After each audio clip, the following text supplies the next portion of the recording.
Welcome to SMSF Mate, our general advice warning. We are required to warn you that any advice has been prepared without taking into account your objectives, financial situations or needs. And because of that, you should, before acting on any advice, consider the appropriateness of the advice, having regard to your own objectives, financial services and needs. Where the advice relates to the acquisition or possible acquisition of a particular financial product, you should obtain a product disclosure statement relating to that product and consider the PDS before making any decision about whether to acquire the product. Welcome back to SMSF Mate's daily, weekly, monthly podcast. We haven't quite decided how many of these we can do. I am Gareth. I'm here with Ashwin and Sonny. Go, Ashwin voice. Yeah, look, my name's Ashwin and I'm a local accountant, and my background is I've got my own SMSF and I invest in it, and I'm here to discuss how I go around doing that. Sonny here, a financial professional with 20 years experience and currently a practicing financial advisor. Well done. And I'm just here to provide my 2 cents opinion. My day job is a digital marketer, and I have had a self-managed super fund since I was about 30 and felt like I didn't want to pay for anybody's advice, so I got a couple of mates together to give it all to me on a podcast. So that's what we're doing here. Welcome.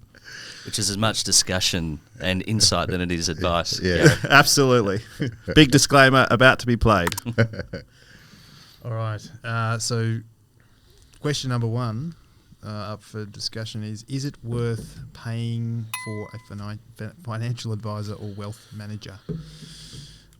Cue Sonny. I've clearly got some biased opinions about this. In short, absolutely. There's a number of reasons, and if you read my bio on the SMSF site, you'll see a couple of those where I've mentioned some key points. But off the top of my head now, finance is a very specific topic that people get very personal about. So even if they have some idea of what to do or have been furnished with some information, it's difficult to be objective about your own financial affairs. So aside from the years of expertise, let alone the actual experience people have in terms of financial advice, being objective about what you do and how you do it is one of the greatest values that a financial advisor brings. If I'm talking to Ashwin or I'm about his affairs, and he's an accountant, he's been in the space for a while, spent some time in financial planning, he knows the nuts and bolts, but to actually apply some of that to his own affairs is a different thing. So I think objectivity is a key one. Expertise is a no-brainer. It's something that we do all day, every day. There's varying types of advisors out there. There's all different sort of jackets for different people. Different advisors will suit different clients. So I think payment comes from objectivity, expertise and experience over different points in time. Oh, look, I'd like to say it's really important on those key events in your life as well. We've sort of discussed it previously, but when you're getting married, having kids, receiving an inheritance, go through a separation, look at retirement, those are times when you need that objectivity, as Sonny mentioned. I think that's when I would want to engage an advisor to sit down with whoever I'm in that situation with to put a plan together, just to make sure I am on track, or maybe I am fine, but you need advice occasionally to check it in. Like, you know your car's probably running fine, but you still get it serviced, you still get it checked. So there's probably a reflection point that you need to do that at some point within your fund. Also to know what else is out there. Like I said, an opportunity cost is a great way to view it. What else could I be doing, or what could I be doing alternatively? And it might mean the super fund or self-managed super fund or an industry fund might be the right one for you to jump from one to the other. Typically, you can make whatever vehicle you're in work for you, but there might be a need to move across for certain reasons. I think the word advice or advisor is also a bit misunderstood in that if you have a self-managed super fund, that doesn't mean you can't have an advisor for your stock or funds or or property. You can get an independent valuer to value your property and that's advice, But I think people kind of put advisors in this bucket that I'm completely hands off the whole thing, and you're going to do everything, and then I'm going to come and blame you later, and you're going to charge me exorbitant fees. And there's a real misconception behind what the market thinks an advisor does and what an advisor actually can do. And I think some advisors can be very lazy and charge you a fee and not necessarily do much and put you in the same fund as everybody else. And then there are other advisors that seem to basically manage your finances and teach you how to do budgeting and stop spending money on going out for dinner every week because you should be putting this in super. So I think it's important that you as an individual can understand, or this is my opinion, by the way, can understand how much advice you do need and what you need advice in. Accounting, I don't know how to fill in a self-managed super fund tax return, so I've got an accountant advisor. Call them that. It's not me. No, it's not Ashwin. An independent who does the tax office compliance part, and then the accounting firm has their auditor advisor for. So there are lots of advisors in self-managed super funds. My self-managed super fund has some funds allocated in a investment fund. That investment fund has a committee of people who are advising the portfolio. But my part of the decision is to say, I want to put this amount of money in that particular fund. After that, my advice is ended. People engage advisors in different ways too, right? So to Ashwin's earlier point, they'll either engage because an event's happened and they feel like they have a need. Yeah, and they don't know anything. Yeah, so it can be reactive.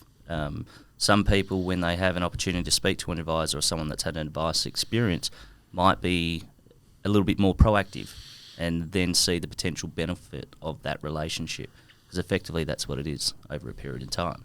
And then when you get down to the nuts and bolts of the different types of advisors, you might have strategic advisors out there. You've got, investment management, experts, and different clients will be attracted to different types of advisors at different stages, not only in their life but through their advice relationship journey.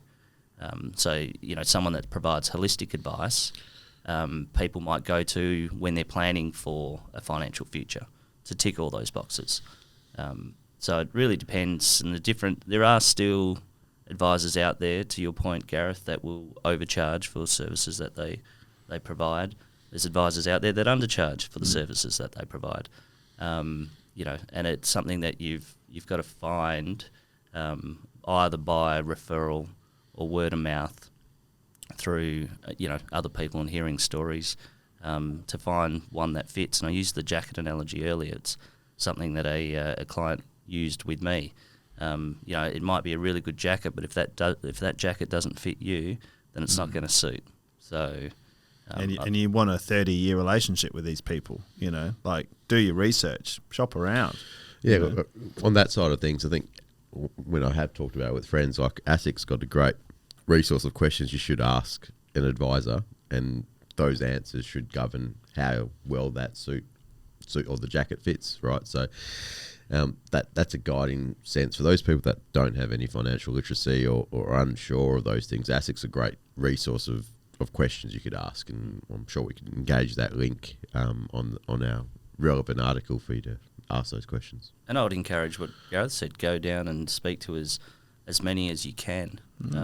Get a feel for the level of expertise, get a feel for your rapport with them and how you might work together. Because it is an important decision, and at the same time, once you've made that decision, it doesn't have to be the only decision. Yeah, you can change it. Yep. If you fall out, these people are managing probably your largest asset. If it's not working, you're not happy. Yep. Get out, change it. Ultimately, you're in control. You're in charge of who you choose. It's not forced upon you, and regulations are put in place that, advisors do need to engage you if you are part of a fund at the moment. So that side of things has made the benefit of the Royal Commission, in my view, is advisors now are somewhat accountable to their clients. And I think the other thing is don't be afraid to ask stupid questions. No such thing. But no, and I personally get a monthly report from a fund, and it gives you a top level kind of summary of this is what we're doing. And I wanted to know exactly what shares were in my fund, and I emailed the person who manages that fund, and just straight out said, "What have we got? You know, what are they?" And he sent back a very lovely email saying, "Oh, I'm so glad you asked. Have a look at this. Look at the So I thought I was a bit embarrassed asking for what the fund had actually invested in. Yep. But the investment manager was more than happy that I took a genuine interest in knowing what was in there. That's it. It's the engagement side of it. If you're in the self-managed space, do what Gareth does. Go through and ask the questions. Look at what your underlying investments are and actually engage in that side of it, because that's one of the benefits of having a self-managed super fund. You should know directly what you're invested in, whether that's through an advisor or yourself. Or down to the ticker codes. Like, I was literally sent a spreadsheet with these are all the stocks that this fund currently owns right at this moment. And I felt so empowered than, you know, my little portion of funds is probably tiny compared to other people's in that doing fund. Well? Define well, you know. Was it your expectations? Yeah, it met my expectations. But I think if I was to really think about it, the actual performance fee is not the primary thing. What I was more confident in is that the companies that were in that fund were the sorts of companies that I kind of expected would be in that fund. I didn't go through it and go, what the hell is this? And go, I've never heard of these places. What are these businesses? You know, it read like a rap sheet of the sorts of businesses that I would like to be invested in. I felt very confident. I think my out of 10 kind of score on my relationship with that fund has now gone up because it was transparent. Yep. Whether or not they do 10%, 8%, 20%, that really is schematics. It was, I'm comfortable with the direction that this is going in, and I feel safe and warm and cuddly. You know, I think that's what's really missing in this whole industry from an outside non-industry person is it's a bit smoke and mirrorsy. So transparency. I think you know that it is key, and you've got to ask for it at the same time. Yeah, it's up to you. Ask the questions. Yeah. But to just to loop back on a previous point, here's a little gold nugget: ask for a second opinion. You know, whether you've got an existing advisor and advice relationship, whether you're running a self-managed super fund by yourself, it doesn't hurt.